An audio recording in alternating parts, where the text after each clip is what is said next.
احسان فراموش قسط نمبر 8۔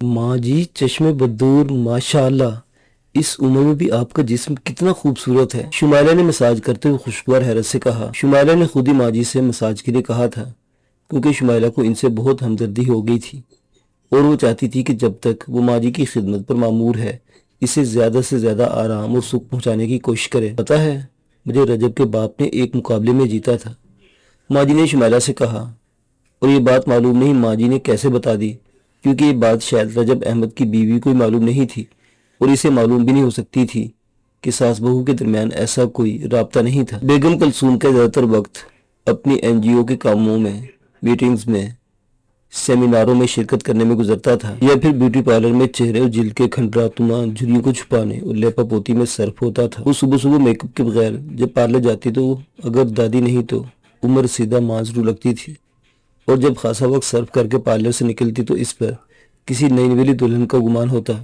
اور پھر وہ پوری کوشش کرتی کہ میک اپ بگڑنے نہ پائے اور غازے اور سرخی کی مصنوعی تہیں باقی رہیں۔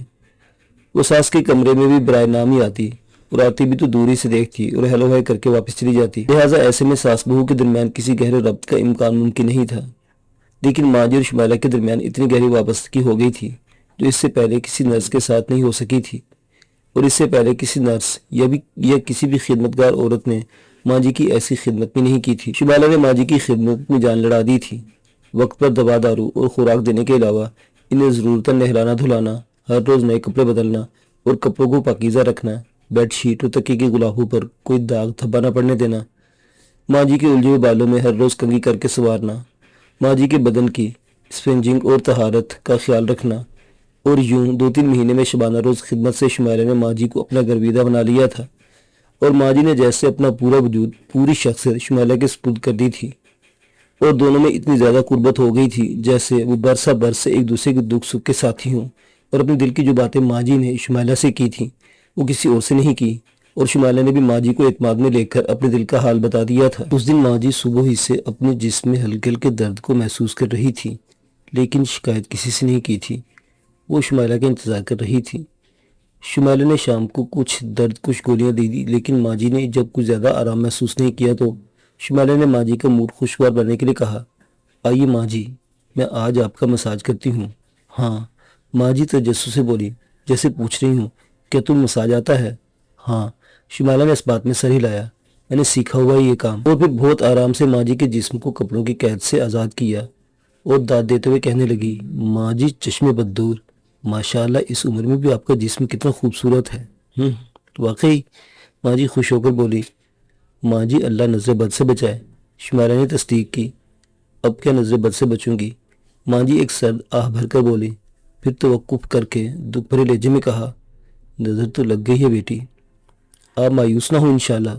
شمائلہ سے ڈھارس دینا چاہتی تھی، لیکن جب ماں جی نے گردن گھما کر معنی خیز نظروں سے شمائلہ کو دیکھا اور نفی میں سر کو جنبش دی تو شمائلہ نے فکرہ نامکمل چھوڑ دیا، اور پھر کچھ دیر دونوں خاموش رہیں، اور شمائلہ خاموشی کے دوران ماں جی کے چہرے کو دیکھتی رہی، اور پھر ہاتھ مساج کے لیے خود بخود متحرک ہو گئے۔ ماں پر ایک مسحور کن کیفیت طاری ہونے لگی، اور ساتھ ہی ساتھ وہ کسی گہری سوچ اور خوشگوار وادیوں میں کھونے لگی۔ پتہ ہے میں 1 گھنٹہ ایکسرسائز روزانہ کرتی تھی، ماں جی ماضی کے دریچے میں جھانکتے ہوئے بولی۔ ہاں، شمائلہ نے تجسس سے کہا، اور ماں جی اس کی ہاں کو نظر انداز کرتے مزید بولی، اور 1 گھنٹہ جوگنگ کرتی تھی، اس کے علاوہ یوگا۔ سچ؟ شمائلہ نے حیرت سے کہا، اور ماں جی پھر شمائلہ کے سچ کو نظر انداز کرتے ہوئے بولی، اور جس طرح بنیا پائی دھیلے کوڑی کا حساب رکھتا ہے نا، اس طرح مرتی ماشا اور تولے کی ناپ تول کے ساتھ خوراک کھاتی تھی۔ واقعی؟ شمائلہ نے مزید دلچسپی سے کہا، اور کیا؟ ماں جی بولی اور کہنے لگی، جسم ایسے ہی تھوڑی بنتا ہے، اس کے لیے ریاض کرنا پڑتا ہے، جس طرح ایک گانے والا یا گانے والی برسوں ریاض کرتی ہے تب جا کے اس کے گلے میں لوچ، سر اور پختگی پیدا ہوتی ہے۔ لیکن ماں جی ایک فلسفیانہ بات کہتے کہتے چپ ہو گئی۔ لیکن کیا ماں جی؟ شمائلہ نے تجسس سے پوچھا۔ بات یہ ہے بیٹی کہ یہ ایکسرسائز، ڈائٹنگ، جوکنگ، یوگا وغیرہ کچھ نہیں، خوبصورت جسم وہ ہے جو قدرت نے عطا کیا ہو۔ ماں جی مزید کہنے لگی، رنگ گورا ہو یا کالا، دونوں رنگ اللہ کی نعمت ہیں۔ انسان کے اندر کا رنگ اچھا ہونا چاہیے، ٹانگیں وہ اچھی ہیں جو چلتی ہوں، پاؤں وہ خوبصورت ہوتے ہیں جن پر انسان کھڑا ہو، آنکھیں وہ خوبصورت ہوتی ہیں جن میں بینائی ہو، ناک میں قوت شامہ ہو، کان سن سکتے ہوں، زبان میں گویائی ہو تو میٹھی بھی ہوگی اور کڑوی بھی، لیکن ہم لوگوں نے خوبصورتی کے معیار ہی کچھ اور بنا لیے ہیں۔ وہ بولتے بولتے چپ ہوئی تو شمیلہ نے ایک دم ہاتھوں کو روکا اور ماں کی طرف مڑ کر پکارا، ماں جی۔ شمیلہ کچھ کہنا چاہتی تھی لیکن کچھ کہہ نہیں سکی، شاید وہ ماں جی کی باتوں سے متاثر ہو کر پکار اٹھی تھی۔ ہاں بولو، ماں جی نے کہا۔ کچھ نہیں، شمیلہ نے خاموشی اختیار کرتے ہوئے ہاتھوں کو پھر متحرک کیا۔ تم نے ٹھیک کہا، میں جوانی میں بہت خوبصورت تھی۔ ماں جی تھوڑی دیر کے بعد خاموشی توڑتے ہوئے بولی اور پھر نظریں شمیلہ کے چہرے کی طرف گھما کر مزید اضافہ کرتے ہوئے کہا، بالکل تمہاری طرح، میری طرح۔ شمیلہ نے ماں جی کی بات کی نفی کرتے ہوئے بولی، میں کہا خوبصورت ہوں ماں جی؟ تمہیں نہیں معلوم نا، خوبصورتی کو کہاں معلوم ہوتا ہے کہ وہ خوبصورت ہے، رائے تو دوسرے قائم کرتے ہیں، ماں جی نے کہا اور پھر دوبارہ معنی خیز انداز میں کہنے لگی، اور وہ بندہ تمہیں دیکھ کر جو گمراہ ہوا، اس نے بھی تو کچھ دیکھا ہی ہوگا۔ ماں جی کا اشارہ شمس کی طرف تھا۔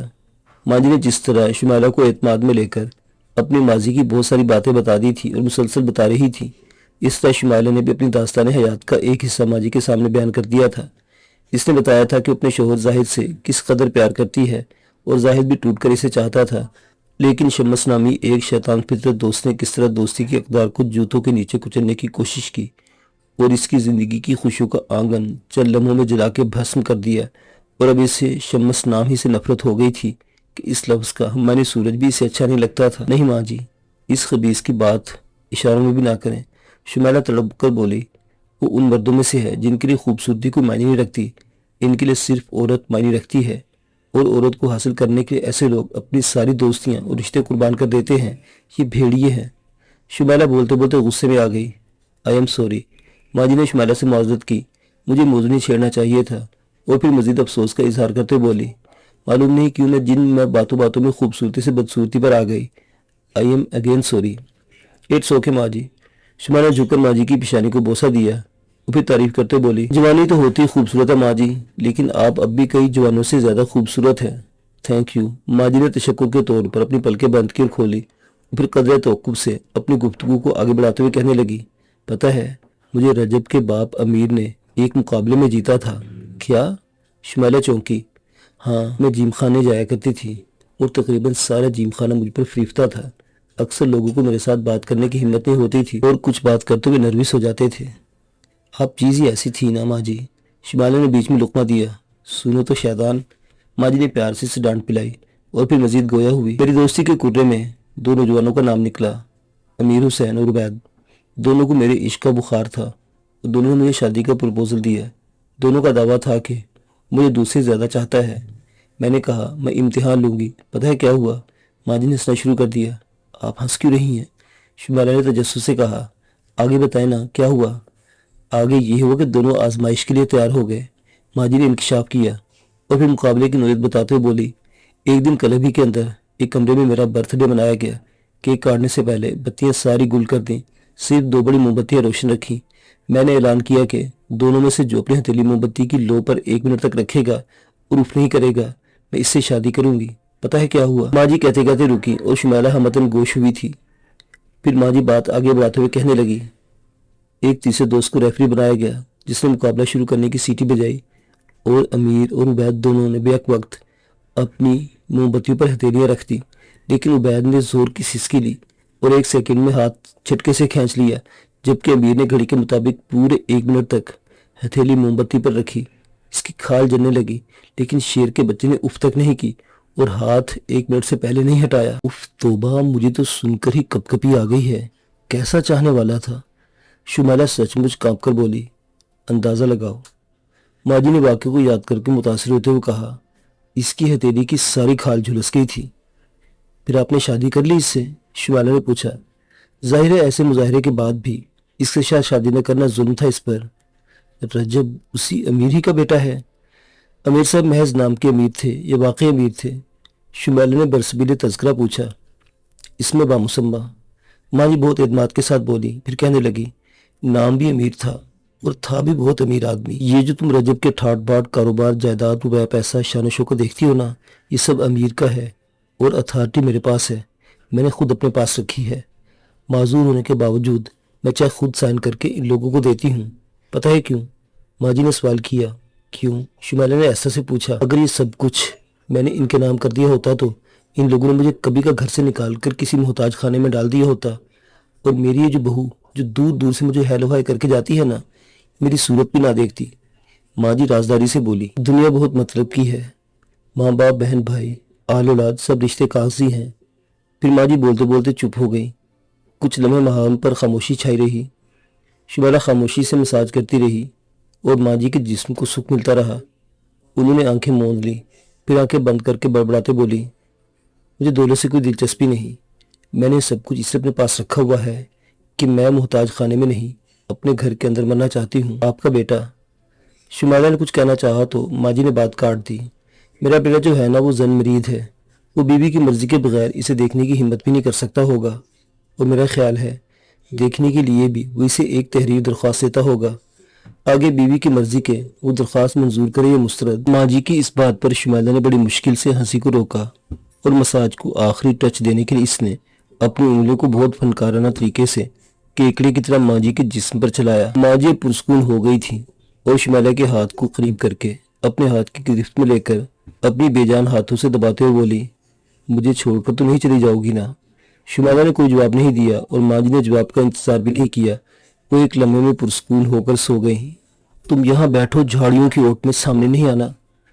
فرید نے شمالہ سے ایک جگہ بیٹھنے کو کہا۔ بس پگڈنڈی کی طرف دیکھتی رہو، میں جا کے بچوں کو بھیجتا ہوں۔ یہ کہہ کر فرید اچانک غائب ہو گیا۔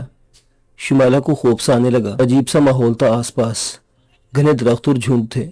درخت اور جھاڑیوں پر پرندے دکھائی تو نہیں دے رہے تھے، لیکن پرندوں کی عجیب سی پراسرار آوازیں آ رہی تھی، جیسے وہ جھاڑیوں کے اندر چھپ کر بیٹھے ہوں۔ اور ان آوازوں کے بیچ الو اور چمگادڑ کی آوازیں بہت نمایاں تھیں، اور یہی آوازیں شمالہ کو پریشان کرنے لگی تھیں۔ وہ بچپن ہی سے الو اور چمگادڑ اور ان کی آوازوں سے بہت خوفزدہ رہتی تھی۔ وہ جب چھوٹی سی تھی تو اس کے ایک عزیز کے چہرے پر رات کے وقت ایک چمگادڑ چمٹ گئی تھی۔ اس کا عزیز بہت چلایا تھا۔ اس نے چہرے سے چمگادڑ کو ہٹانے کی کوشش کی تھی، لیکن چمگادڑ دس سے مس نہ ہوئی۔ پھر وہ جب خود اڑی تو کھال بھی ادھیڑ کر ساتھ لے گئی، اور اس کا یہ عزیز ساری عمر زخمی اور داغدار چہرے کے ساتھ زندہ رہا۔ شمالہ نے چمگادڑ کا یہ واقعہ اپنے بچوں علی اور رانی کو بھی سنایا تھا، تو واقعہ سن کر وہ خوفزدہ ہو گئے تھے اور ان پر چمگادڑوں کی ہیبت طاری ہو گئی تھی۔ اسی طرح کسی نے اسے الو سے بھی ڈرا رکھا تھا کہ یہ رات کا پرندہ ہے اور انسانوں کی آنکھوں پر حملہ کرتا ہے، اور اب درختوں کے جھنڈ میں یہی وہ آوازیں نمایاں تھیں، اور اسے ایک چھوٹا سا پرندہ وقفے وقفے سے اپنے آس پاس اڑتا دکھائی دیتا تھا، جو یقیناً چمگادڑ ہی تھا۔ لیکن ابھی تو شام کا دھندلکا پھیلا تھا، ابھی چمگادڑ یا الو کی اڑان کا وقت نہیں تھا۔ وہ سوچنے لگی، معلوم نہیں یہ دونوں پرندے شام کی روشنی میں کیسے نمودار ہو گئے۔ اسے اپنے بچوں کی فکر لگ گئی۔ بڑی مشکل سے آج فرید بھائی نے بچوں سے ملاقات کی سبیل نکالی تھی۔ اس نے معلوم نہیں ظاہر سے کس طرح بچے حاصل کیے ہوں گے۔ اس میں زارا کی کوششوں کو بہت دخل تھا، لیکن کچھ عجیب سی فضا بن گئی تھی کہ فرید اسے ایک جھاڑی کے پیچھے بٹھا کے نہ جانے خود کہاں غائب ہو گیا تھا۔ اسے نہیں معلوم تھا کہ بچے کہاں ہیں، کس کے پاس ہیں، کیسے آئیں گے، کہ زاہد علی بھی ساتھ آئے گا۔ اس نے خود سے سوال کیا اور خود اس کے اندر جواب پیدا ہوا، نہیں زاہد کہاں آئے گا۔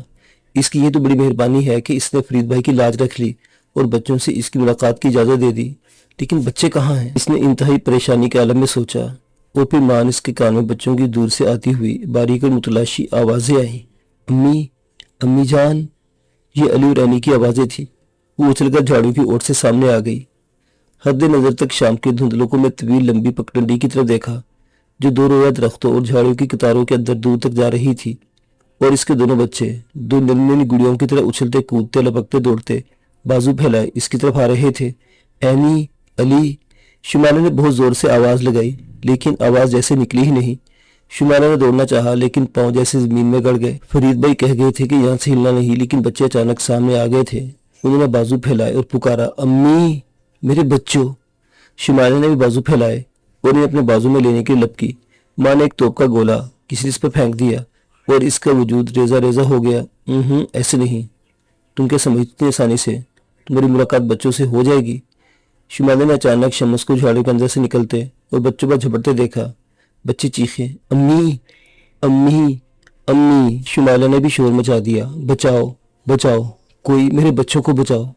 وہ چیختی رہی، پھر جیسے پیچھے کی طرف سے کسی نے اس کے منہ پر ہاتھ رکھا اور کچھ سنگھانے کی کوشش کی۔ اس نے اپنی چیخو پکار تیز کر دی، ساتھ اس کے کان میں کچھ آوازیں آنے لگی، شمائلہ، شمائلہ، شمائلہ۔